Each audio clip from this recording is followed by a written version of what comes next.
Halo pemirsa, apa kabar hari ini? Semoga selalu sehat dan selalu bersemangat menjalani aktivitas. Hari ini program Berita News Point hadir menjumpai Anda bersama saya Sekar Hayu. Selama 30 menit ke depan, News Point akan menyajikan berita terbaru seputar Universitas Brawijaya dan Malang Raya. Jangan kemana-mana, keep on this channel, News Point.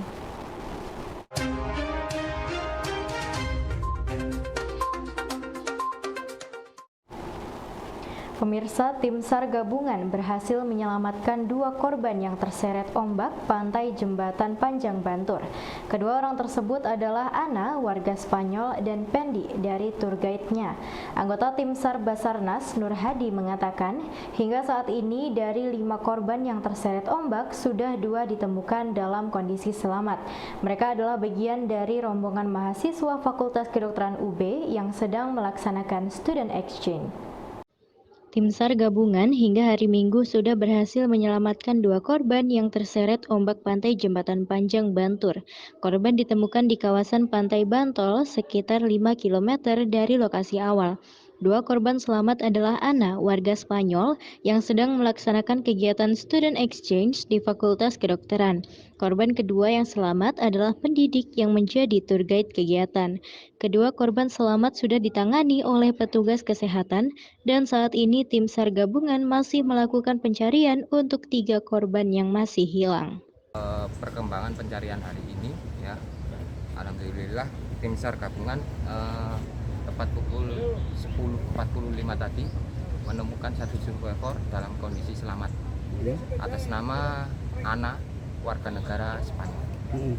Untuk kondisi sendiri bagaimana? Kemudian dia mampu bertahan hingga 2 hari, katakan begitu. Itu apa yang ia lakukan saat itu?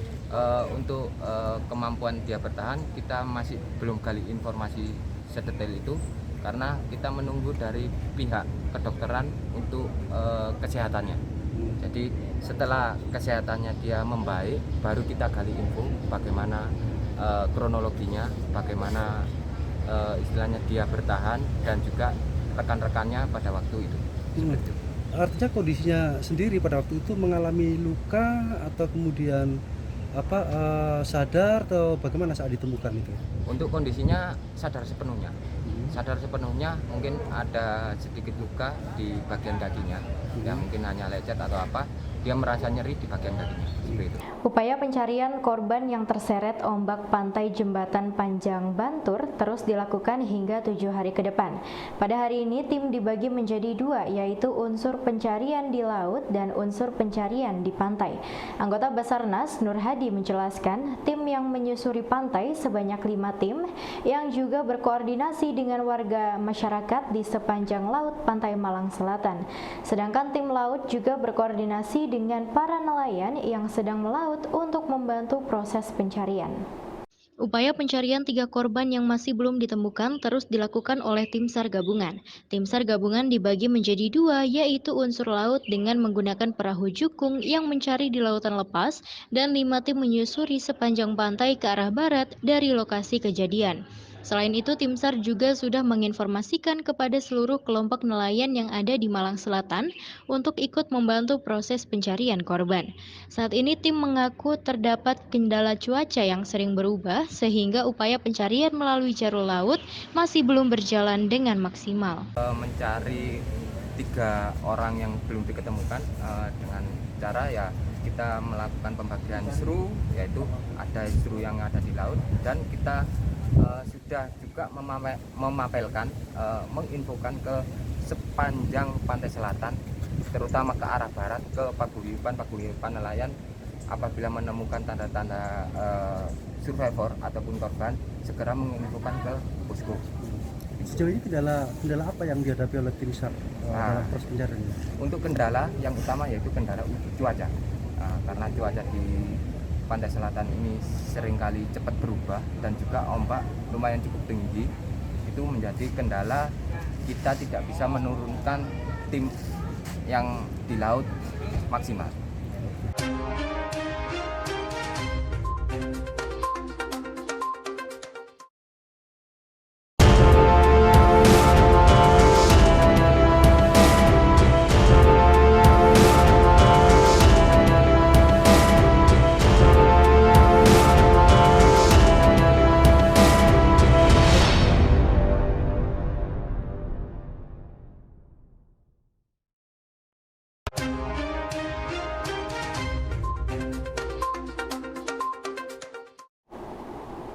Usaha keras tim APAT 62 Universitas Brawijaya dalam laga Shell Eco Marathon 2023 kembali berbuah manis. Turun dalam kategori mobil urban listrik, mobil tim APAT 62 UB ini mampu mencapai 183 km per kilowatt jam. Hasil ini menjadikan mobil tim APAT 62 menjadi yang terbaik di tingkat Asia. Selain mendapatkan trofi, tim APAT 62 juga berhak atas hadiah uang tunai sebesar $3.000. Mobil urban listrik tim APAT 62 Universitas Brawijaya kembali menjadi yang terbaik dalam ajang Shell Eco Marathon 2023 di sirkuit Pertamina Mandalika. Dalam kategori tersebut, mobil tim APAT 62 mampu meraih capaian 183 km per kilowatt jam, jauh di atas tim lainnya. Menyusul di urutan kedua adalah mobil Arjuna dari Universitas Indonesia dengan capaian 172 km per kilowatt jam dan mobil TTN dari Universitas Jember dengan waktu 115 km per kilowatt jam. Atas prestasinya ini, tim APAT 62 UB berhak atas trofi dan hadiah sebesar $3.000.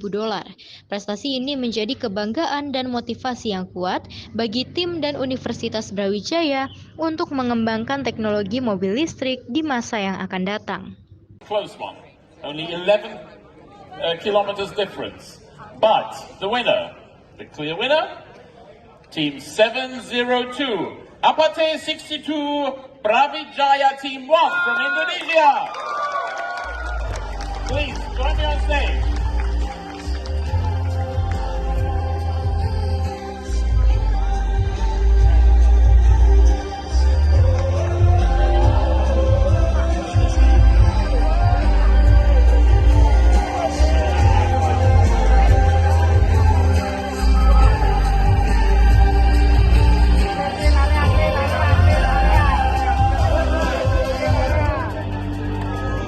Tenaga kesehatan merupakan salah satu profesi yang kerap dihinggapi stres akibat dari dinamika pekerjaan yang ada. Stres ini dapat dikelola sehingga tidak berdampak pada kinerja nakes dan rumah sakit pada umumnya. Untuk itu, Departemen Psikologi FISIP UB mengadakan psikoedukasi manajemen stres kepada nakes di klinik UB. Menurut dosen psikologi UB, Dita Rahmayani, kegiatan psikoedukasi ini penting dilakukan secara berkala pada karyawan agar mereka dapat mengelola tekanan dan stres yang ada menjadi hal yang produktif. Tekanan dalam pekerjaan yang mengakibatkan stres merupakan salah satu dinamika yang dihadapi oleh karyawan dalam perusahaan atau instansi lainnya. Jika tidak terkelola dengan baik, maka stres akan berdampak buruk bagi kinerja karyawan. Hal inilah yang menjadi latar belakang Departemen Psikologi FISIP UB melakukan psikoedukasi kepada karyawan nakes di klinik UB. Melalui kegiatan ini, narasumber dari dosen psikologi UB memberikan berbagai hal yang menjadi penyebab dan tanda dari stres yang ada.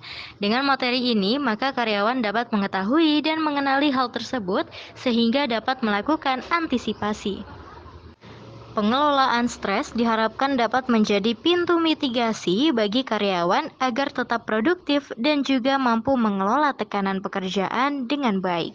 Oke, untuk manajemen stres sendiri tujuannya adalah untuk meningkatkan pemahaman bagi tenaga kesehatan untuk dapat melakukan atau mengelola stres itu sendiri, karena stres itu terus terjadi gitu ya oleh setiap individu, termasuk di dalamnya adalah bagi tenaga kesehatan tentunya tekanan stresor mereka itu juga bisa saja tinggi pada saat itu dan akhirnya mempengaruhi produktivitas kerja atau relasi terhadap orang lain.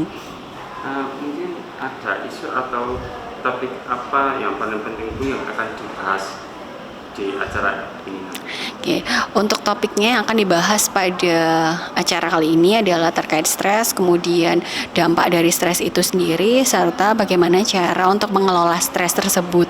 Stres Stres yang dialami oleh karyawan tidak hanya menurunkan produktivitas kerja, namun juga membahayakan keamanan cyber. Hal ini disampaikan oleh dosen psikologi UB, Dita Rahmayani, saat memberikan materi psikoedukasi untuk nakes klinik UB. Menurutnya, berdasarkan hasil penelitian, karyawan yang terkena stres dapat membahayakan keamanan data cyber dari pasien. Hal ini tentu sangat berbahaya jika terjadi, sehingga pengelolaan stres menjadi hal penting. Tekanan stres pada karyawan tidak hanya berdampak kepada produktivitas kerja, namun berdasarkan hasil riset juga berbahaya bagi keamanan data cyber. Pada era digital saat ini, kebocoran data cyber dapat menyebabkan berbagai kerugian bagi perusahaan maupun masyarakat. Untuk itu, pengelolaan stres menjadi penting bagi karyawan agar dapat mengelola tekanan kerja yang ada menjadi aktivitas yang lebih produktif. Pimpinan unit kerja harus dapat memahami situasi kerja dan melakukan pendekatan psikoedukasi agar karyawan dapat menerima dan mengelola berbagai dinamika kerja yang ada. Untuk contoh nyatanya sendiri, biasanya ketika individu mengalami stres, itu akan menurunkan produktivitas kerja. Bahkan menurut penelitian, itu ketika individu merasakan stres, biasanya juga akan dapat meningkatkan ketidakamanan di dalam penggunaan cyber. Seperti itu. Jadi apalagi sisi keamanan sendiri untuk data di tenaga kesehatan itu kan juga penting gitu ya. Nah, itu yang kemudian mendasari kenapa psikoedukasi manajemen stres itu perlu dilakukan.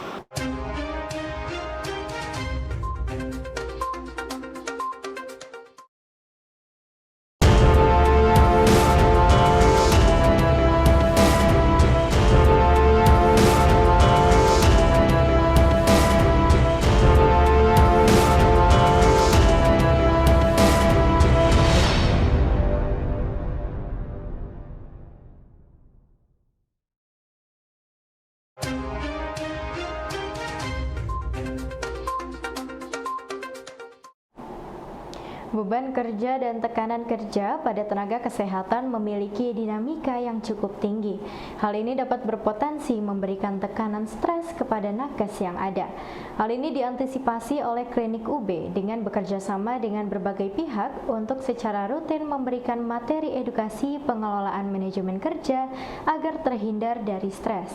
Wakil Direktur Klinik UB, Dr. Dina Maria Ulfa mengaku bahwa klinik UB sudah melakukan manajemen pengelolaan stres kepada nakes yang ada di klinik UB secara periodik. Klinik UB sebagai salah satu unit layanan kesehatan yang dimiliki oleh Universitas Brawijaya memiliki program untuk membantu nakes dan karyawan dalam mengelola stres yang terjadi. Melalui kegiatan periodik saat ini, para nakes mendapatkan berbagai materi untuk mengelola hal tersebut. Klinik UB proaktif menjalin kerjasama dengan berbagai pihak yang dapat membantu klinik dalam memberikan materi tersebut. Salah satunya dari Departemen Psikologi UB yang berada di Fakultas Ilmu Sosial dan Ilmu Politik. Kerjasama psikoedukasi ini merupakan upaya dari manajemen klinik UB untuk selalu memberikan layanan kepada nakes agar motivasi dan produktivitas kerja mereka senantiasa terjaga dengan baik. Oh baik ya, kalau dari saya sendiri senang sekali ya sebenarnya ada kegiatan seperti ini kita sambut dengan baik karena memang ini salah satu program klinik juga kita menerima mahasiswa, juga dosen, juga sivitas-sivitas yang melakukan penelitian ataupun mau memberikan edukasi ke klinik juga ke pasien-pasien kita itu bisa gitu. Jadi kita memang mewadahi itu semua gitu. Jadi saya senang sekali kalau ada kegiatan seperti ini gitu ya.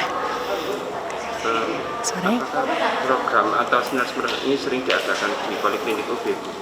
Kalau untuk materi seperti itu, seperti kesehatan itu biasanya kami rutin sih, ada sebulan sekali, itu biasanya untuk pasien-pasien juga gitu.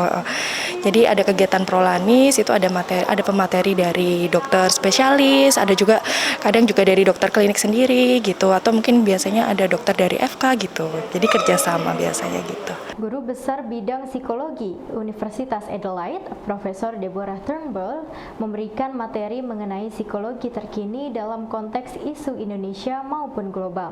Dalam materi yang berlangsung di FISIP UB ini, Profesor Deborah banyak memaparkan berbagai fenomena psikologi yang berkaitan dengan banyak isu, mulai dari perubahan iklim hingga kesehatan mental. Program ini merupakan rangkaian dari Student Inbound dari Universitas Adelaide di Universitas Brawijaya, sekaligus membahas berbagai topik global masuk kami dalam bidang psikologi. Guru Besar Bidang Psikologi Universitas Adelaide, Profesor Deborah Turnbull, hadir di FISIP UB dalam rangka memberikan materi mengenai berbagai isu terkini yang berkaitan dengan psikologi global.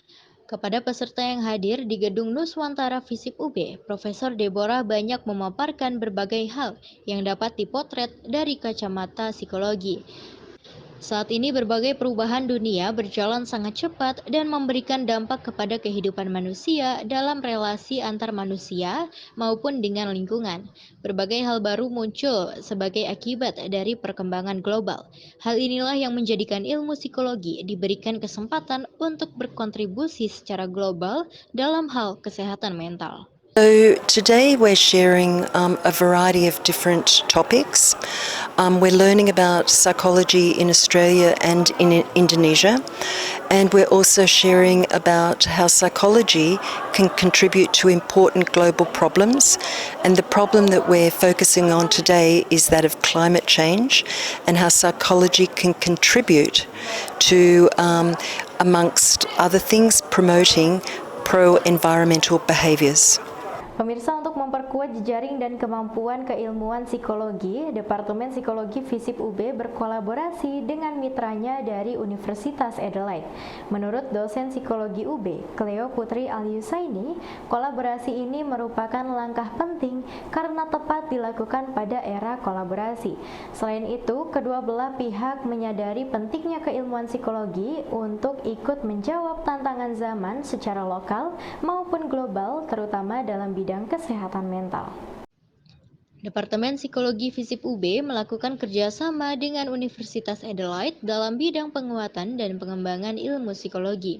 Kolaborasi ini dilakukan dalam berbagai bidang seperti student inbound, riset, hingga penulisan berbagai publikasi ilmiah.